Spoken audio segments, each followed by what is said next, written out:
Tayari kuna jambo Yesu amefanya. Wewe ambaye tayari umeshagundua kuna kitu kimetokea, kimbia hapa mbele mara moja. Kimbia mbele mara moja, tuambie nini Mungu amekufanyia. Yesu amefanya. Maisha yako yatabaki kama yalivyokuwa. Yesu ameniponya. Kile alichoanza nacho Yesu amenifungua. Atamaliza. Yesu ameniweka. Na yote yaliyosalia kwenye maisha yako. Yesu ameniweka. Kile alichoanza nacho, kimbia hapa madhabahuni. Yesu ameniweka huru. Kimbia madhabahuni, kimbia madhabahuni. Yesu ameniponya.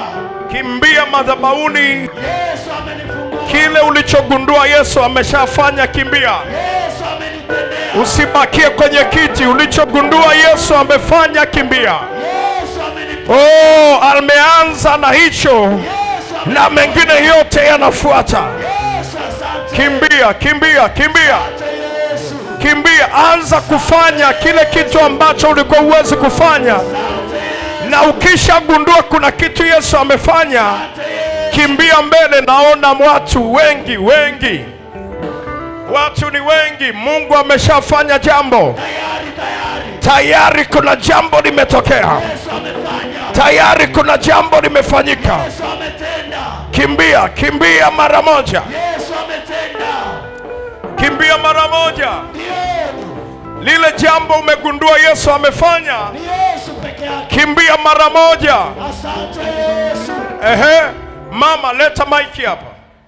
Mama, unaitwa nani? Naitwa John. Naitwa Lucy John Kamando. Lucy. Lucy John, nini kimetokea? Upande mmoja huu ulikuwa mzito sana baada ya kuumia mguu miaka mingi, ulivunjika. Mguu uliumia miaka mingi ukawa umevunjika. Ulivunjika. Upande mmoja ukawa mzito.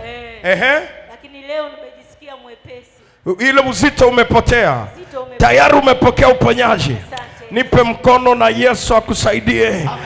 Amalize na matatizo yote yaliyobakia kwenye maisha yako, yasirudi tena.